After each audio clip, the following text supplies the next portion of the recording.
आँखों से भर गई गगरिया, गगरिया उतारो दे। मेरे पापों से भर गई गगरिया, गगरिया, गगरिया उतारो दे। मेरे पापों से भर गई गगरिया, गगरिया, गगरिया उतारो दे। पापों से भर गई गगरिया, गगरिया, गगरिया उतारो दे।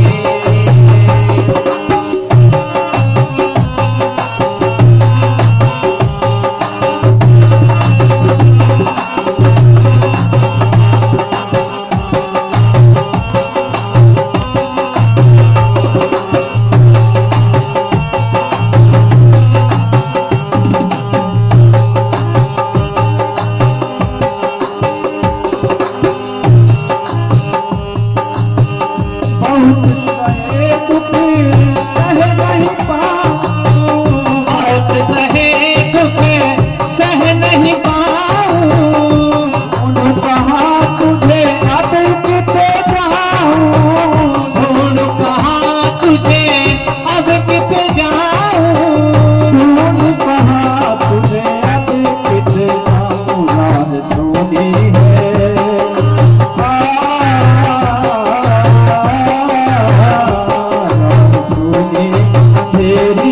गगरिया, गगरिया अब तुम ही संभालोगे।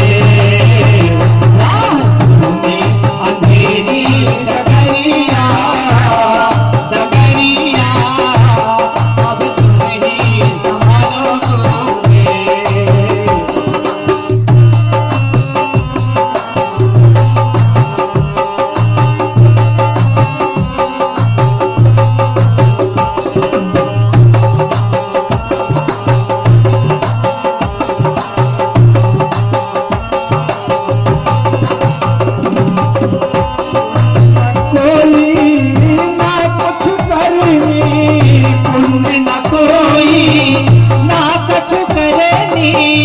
बीच में हो चाहूं किसी बेहतरनी, बीच में हो चाहूं किसी बेहतरनी, बीच में हो चाहूं किसी बेहतरनी। छाई विपदा की, ओ छाई विपदा की, छाई विपदा की कारी बदरिया, बदरिया विपद कोई तारो दे। आई विपदा की कारी बदरिया, बदरिया विपद कोई तारो दे।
अभी आपने सुंदर भजन सुने, प्रसंग पर आए। सदगुरु कबीर साहब जी वहाँ के काजी मुल्ला और पंडित पुरोहित जलने लगे, ईर्ष्या करने लगे, द्वेष करने लगे, क्योंकि सदगुरुदेव के अध्यात्म दर्शन ने वहाँ के पाखंड को, आडंबर को, अंधविश्वास को एकदम मिटाया और साहेब जी का आत्मज्ञान, साहेब जी की उलटवासियां, उनका रहस्यवाद, उनका अमृत ज्ञान जन जन तक फैला और संत मत की स्थापना हुई। शेख तकी जो लोधी सिकंदर का गुरु पीर था, वो साहेब जी से जलने लगा। काशीपुरे के पंडित पुरोहित भी साहेब से जलने लगे और बोले अब कबीर साहब को मरवा दिया जाए। नगर के लोग अचंभो लागा, यह कबीर करता हो जागा। अस प्रभाव देख महिपाला, बहुत कीनी बिने विशाला। गुरु के भाव मोहि अब लेखे, मोहि समान नहीं काहू देखे। लोधी सिकंदर के मन में सदगुरु कबीर साहब के प्रति श्रद्धा बढ़ गई, अनुराग बढ़ा कि पहुंचे हुए संत हैं, सदगुरु हैं। शेख तकी गुरु भूपत केरो, नहीं सह सक्यो माने अति मेरो। अगर किसी को मान देते हैं बड़ाई तो दूसरे के मन में ईर्ष्या होती है। ऊंच आवास नीच कर तूती, देख न सकही पराई विभूति। ये किनके लिए बात कही गई? जो अपने आप को ऊंचा मानते हैं। साहब ने कहा बड़े गए बड़े पना, रोम रोम अहंकार। सदगुरु के परिचय बिना चारों वर्ण चमार। साहब ने कहा अगर सदगुरु का परिचय नहीं है तो चारों वर्ण चमड़ी की पहचान करने वाले मात्र चमार है। आत्मा का जो ज्ञान करे वह ब्राह्मण है। जो चमड़ी की, यहाँ तक सज्जनों हमारे देश में पहले गोरे कारे तक का भेद था। कारे लोग शूद्र माने जाते थे और गोरे लोग ब्राह्मण माने जाते थे। वो तो सदगुरुदेव ने मिटाया। बोले कारी पीरी दोहू गाई, ताकर दूध देव बिल गई। काली गाय और पीली गाय का दूध जरा बिलक करके दिखा दो, मिला दो, उसको एक सा है। इसी प्रकार काले और गोरे में आत्मा सबका एक है, न गोरा है न काला है। रंग भेद में गांधी जी साउथ अफ्रीका में, दक्षिण अफ्रीका में, इसी के कारण ने वहां पर प्रयास किया और गोरे काले का भेद अफ्रीका में गांधी जी ने मिटाया। सदगुरु कबीर साहब जी ने वर्ण भेद, चार वर्ण की स्थापना कैसे हुई? ये चार वर्ण ऋग्वेद में आया है। ऋग्वेद में विराट पुरुष के मुख से ब्राह्मण की उत्पत्ति, विराट पुरुष के हाथों से क्षत्रिय की उत्पत्ति, विराट पुरुष के पेट से वैश्य की उत्पत्ति और विराट पुरुष के पैर से शूद्र की उत्पत्ति। अब विराट पुरुष है क्या? एक टीवी में जो देखे हो विराट पुरुष ना, बहुत सारे हाथ, बहुत सारे सिर, ये नकली विराट पुरुष है। मैं आपको असली विराट पुरुष के दर्शन कराता हूं यहीं बैठे बैठे। एक पुरुष और विराट पुरुष, एक पुरुष यानी मैं, और इतने सारे लोग बैठे तो कौन है? विराट पुरुष। आज विश्व में कितने हैं? भारत में तो 1 अरब 30 करोड़ और विश्व में 8 अरब। ये पूरा समाज विराट पुरुष है और इन विराट पुरुष के मुख से ब्राह्मण की उत्पत्ति हुई। मुख एक अलंकार की भाषा में कहा गया। कोई मुंह से पैदा होता नहीं, लेकिन लिख दिया है गप्पे कि जामवंत जमवाई आई तो पैदा हो गई, गौकर्ण कांड से पैदा हो गया। ये सुने हैं श्रीमद् भागवत में, गौकर्ण कांड से पैदा हो गया। ये गप सुनने के लिए पैसा देते हैं अपन लोग। कैसी मति आ गई अपनी, कैसी बुद्धि आ गई। तो ये सारी बातें हमने लिखा। तो विराट पुरुष के मुख से मतलब हमारा मुख जो है इसमें 6 कर्म है। ब्राह्मण के 6 कर्म माने गए। दान देना, दान लेना, ज्ञान देना, ज्ञान लेना, यज्ञ करना और यज्ञ कराना। और ब्राह्मण जो होता है तपस्वी होता है। तो हमारा सिर तपस्वी है, खुला है गर्मी में, ठंडी में, बरसात में। तो ये तीनों ऋतुओं को सहता है तो तपस्वी है। और हमारे मुख में, सबके मुख में ज्ञान है। क्या ज्ञान है? आंख से रूप का ज्ञान, कान से शब्द का ज्ञान, नाक से गंध का ज्ञान, जीभ से स्वाद का ज्ञान और त्वचा से स्पर्श का ज्ञान। मतलब हमारा मुख ज्ञानवान है। तो जो तपस्वी है और सबसे तेज चमकने वाला कौन सा है? बोले सिर। बोले क्या तेज है यार चेहरे में, क्या ललाट है। तो सबसे चमकने वाला कौन है? सिर। मुख जैसे गुण धर्म जिसके थे उसको ब्राह्मण का पद दिया गया। ब्राह्मण जाति नहीं, ब्राह्मण एक डिप्लोमा है, एक डिग्री है। जो 6 कर्म जिसके पास हो और ब्रह्म जनाति च ब्राह्मणा, जो ब्रह्म को जाने वो ब्राह्मण है। अब आती है बात छत्री की। तो छत्री का काम क्या है? दान देना और रक्षा करना। तो दान कैसे देते हैं भैया? अभी यहाँ पर चढ़ा गए लोग हाथ से, लीजिए। हाथ हमारे दानी है, यानी छतरी का काम करते हैं। और आपके ऊपर कोई लाठी मारे तो कौन रोकेगा? हाथ तुरंत रक्षा करेंगे। तो जो रक्षा करे, दान दे, उसका नाम छतरी। तो हाथ जैसे गुण धर्म जिसके थे उसको छतरी का पद दिया गया। पेट जैसे बनिया ईमानदार जगत में नहीं हुआ। पेट वैश्य की उत्पत्ति, इतना ईमानदार पेट है हमारा। माल गोदाम में भरिए, ये माल गोदाम बराबर बराबर सबको देता है। हाथ को बराबर, सिर को बराबर, पैर को बराबर। और ये काला बाजारी करने वाला नहीं है, स्टॉक नहीं कर सकता। एक रोटी अगर ज्यादा हो गई तो बाहर निकाल देगा। भैया हम स्टॉक नहीं कर सकते, रसगुल्ला भी नहीं रख सकते, खीर भी नहीं रख सकते। पेट भरा है तो कुछ भी दो, हाथ जोड़ लेता है पेट, भैया नहीं। तो ये जो ईमानदार लोग थे उनको वैश्य का पद दिया गया। और जो पैर हैं पूरे शरीर की सेवा करते हैं। मस्तिष्क ने कहा, ब्राह्मण ने पुराण सुनने चलना है, पैर आ गए। छत्री ने कहा धन उपार्जन करना है, पैर चल दिए। पेट ने कहा वैश्य ने भोजन की व्यवस्था करना है, पैर चल दिए। ये शूद्र है। अगर ये शूद्र न होते साथियों तो तुम्हारी धान कौन काटता, तुम्हारी धान कौन बोता, ये रेल की पटरियां कौन बनाता। तो पूरा विश्व कर्म करने वालों का है।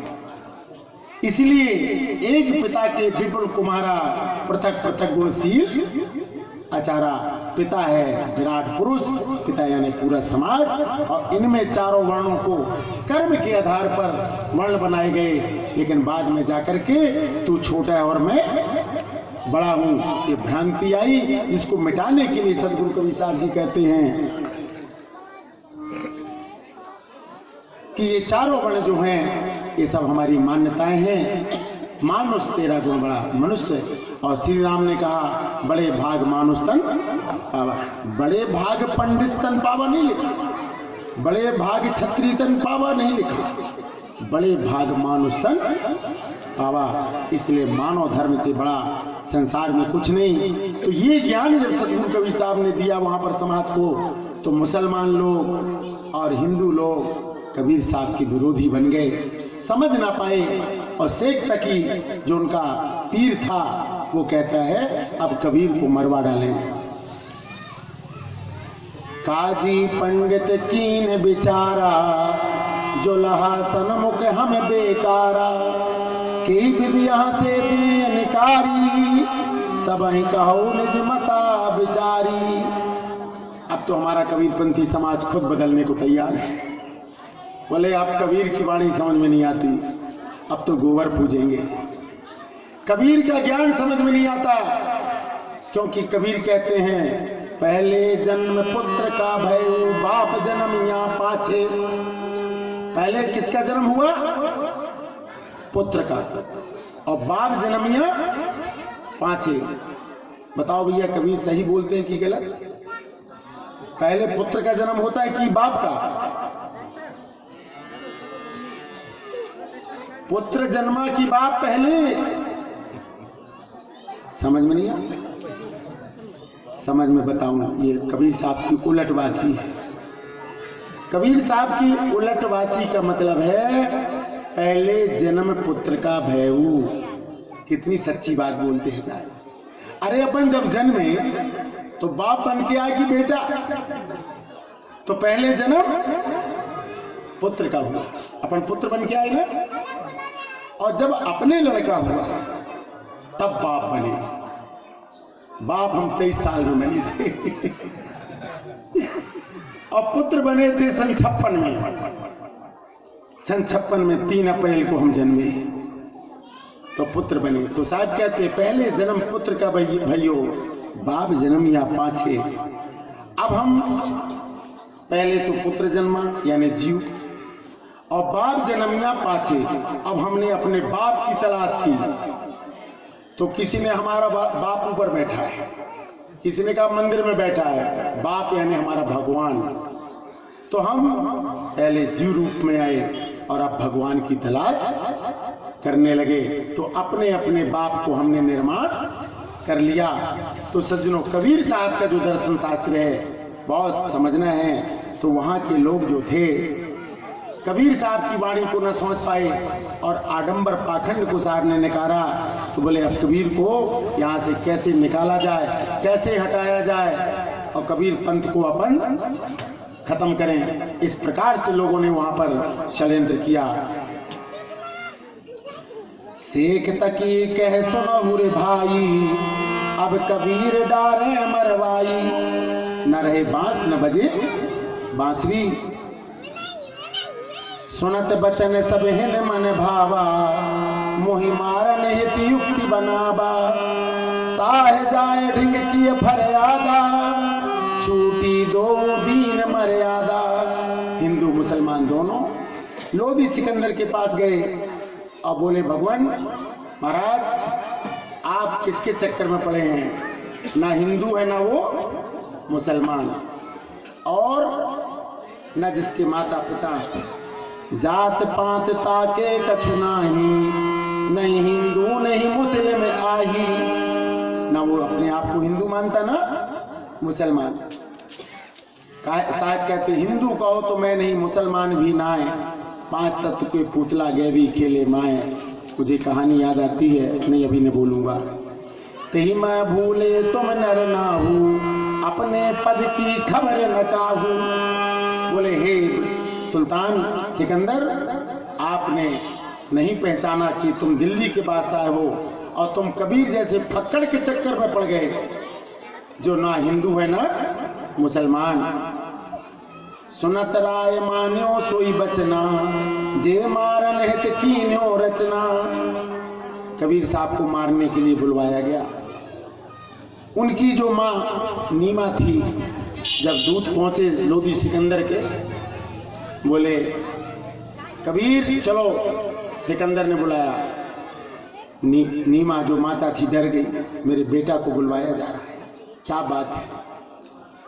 कबीर साहब ने कहा मां जाको राखे साइया, मार सके नहीं होए। चल पड़े कबीर साहब जी। काजी तब मुहिकीन सलामा, तब मैं बोलियो निज मुख रामा। ज्यों ही काजी अस्सलाम वालेकुम सलाम, तो सदगुरु कबीर साहब कहते हैं राम राम भैया, राम राम। आग लग गई, क्योंकि अगर मुसलमान लोगों का उत्तर सलाम से न दिया जाए तो वहां आग लग जाएगी। राम राम कबीर ने कहा। इब्र और लोधी सिकंदर जब देखा कि ये राम राम कहता है जाने ही राम सलाम न जाने, सुनत साहित्य कोप महाने, दियो हुक्म करिए नहीं देरी, बोरहु गंगा भर पग बेरी। कबीर साहब को जंजीरों से जकड़ दिया गया राम राम कहने में, और पकड़ करके गंगा के अथाह जल में बांध करके कबीर को फेंक दिया गया। सोने अनुचर पग बांध जंजीरा, बोर्यो जाय जहाँ नीर गंभीरा, टूट जंजीर नीर मह गएऊ, गंगा तीर ठाड़ में भयऊ। कबीर साहब कहते हैं धर्मदास मेरी जंजीरें टूट गई। लोग देख रहे हैं अंदर की गहराई में कबीर का पता नहीं, कबीर मर गए। लेकिन पीछे घूम के जब देखते हैं तो कबीर साहब भीट पर खड़े थे, गंगा के किनारे खड़े थे। देखत राय अधिक रिसियाना, उभय युक्ति मारन हित ठाना। बोले अब दूसरी युक्ति से मारेंगे। तब लकड़ी पट आंगन बांधी, आग लगायो कोठर धांधी। एक कमरे में कबीर को बंद किया गया, लकड़ी भरी गई, आग लगा दी गई। भयो भस्म तन को सब मैला, निकस्यो कंचन रूप सुहेला। धर्मदास मेरे शरीर का मैल जल गया और मेरा स्वरूप जैसे मां सीता की अग्नि परीक्षा ली गई। सदगुरु कबीर साहब जी का जो स्वरूप था और निकस आया। पुनिक मंत मतंग मंगायो, कचरावन हित मुहि बंधवायो। एक हाथी को शराब पिला दी गई, कबीर के सामने छोड़ दिया गया। और कबीर साहब को जब वह छोड़ा गया हाथी, तो कबीर साहब जी कहते हैं धर्मदास मम स्वरूप मृग सम लख्यो, भाग्यो तुरत गयंद, बाल न बांका हुए सक्यो, मन में रह स्वाछंद। उस शेर हाथी ने मुझे शेर के रूप में देखा और हाथी भाग गया, मेरा कुछ न बिगड़ा। इस तरह एक 52 कसनी नामक ग्रंथ कबीर धर्म में, उसको जब पढ़ेंगे तो 52 प्रकार से कबीर साहब के सामने कुटिया, कुछ घर थे वेश्याओं के, लोग आते थे, उनके दोस्त यार, तो कबीर के सत्संग होता रहता था। तो लोगों ने कहा इस कबीर के कारण तो हमारा यहाँ सारा काम व्यापार ठप है। तो कबीर की कुटिया में आग लगा दी गई, कबीर साहब की कुटिया जल गई। उसी समय हवा चली और उसके अंगार उड़ उड़ के उन घरों में पड़े जिन लोगों ने कबीर के कुटिया में आग लगाई, और सारे घर उनके जल गए। इसलिए साहिब ने कहा जो तो को कांटा बुवे, ताई बोए ते फूल, तो क्यों फूल के फूल हैं, वाको हैं त्रिशूल। कबीर आप ठगाइए और न ठगिए कोई, आप ठगे सुख उपजे और ठगे दुख होए।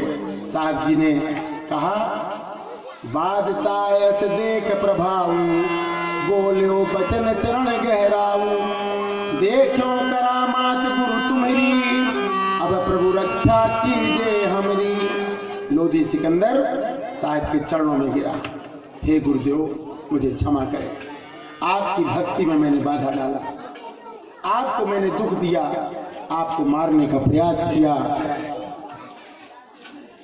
मोसन भयो बड़ो अपराधा, जो तू भक्ति कीन में बाधा, देश कोसपुर सब ले लीजिए, मम अपराध क्षमा प्रभु कीजिए। कबीर साहब से बोले आप दिल्ली के शासक बन जाइए। सोचिए कबीर साहब को दिल्ली का शासन लोधी सिकंदर दे रहे थे, महाराज आप राजगद्दी में बैठ जाइए, आप ही राजा बनने लायक हैं। लेकिन कबीर साहब कहते हैं सोने से बचन कहूँ मैं बेना, राम नाम धन हमरे ना। ऐ सिकंदर मेरे पास राम नाम धन है, तेरा ये खजाना हमें न चाहिए माल खजाना, एक दिवस सब ही छुट जाना।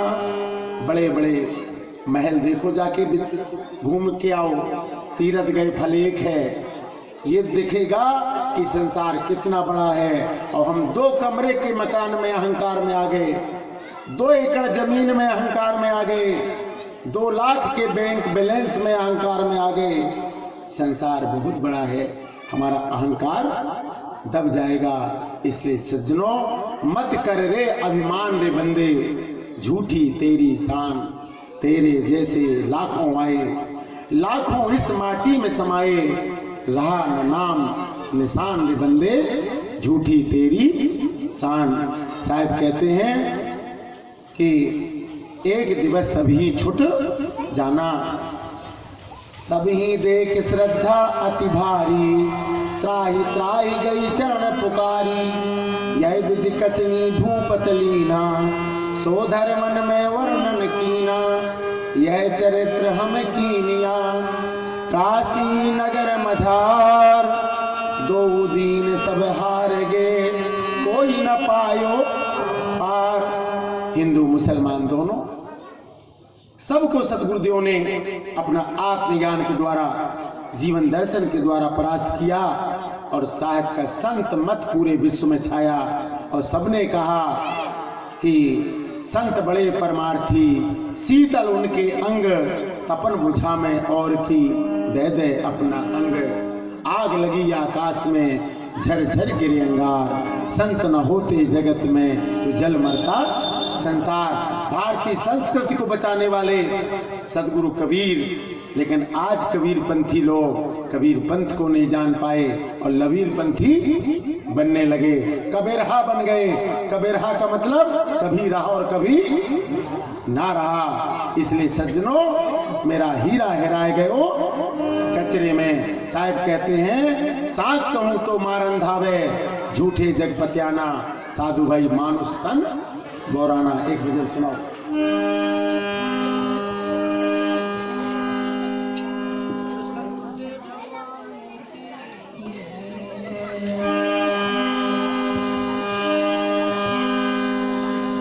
मुक्ति भुक्ति क्या लेऊंगा, क्या मांगू जगमान, आइए। शरण शरण में शरण हूँ, बैठो सुनेंगे। भक्ति दया करूँ जब, महाप्रभु मम आत्मा अंतर्यामी देव, प्रेम सदा फले रस, मिले भक्ति नौ से, मोर हीरा हिराए गयो कचरे माँ, मोर हीरा हिराए गयो कचरे माँ, मोर हीरा हिराए गयो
कचरे माँ, मोर हीरा हिराए गयो कचरे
सदगुरु कबीर साहब जी के सामने एक बात और आई।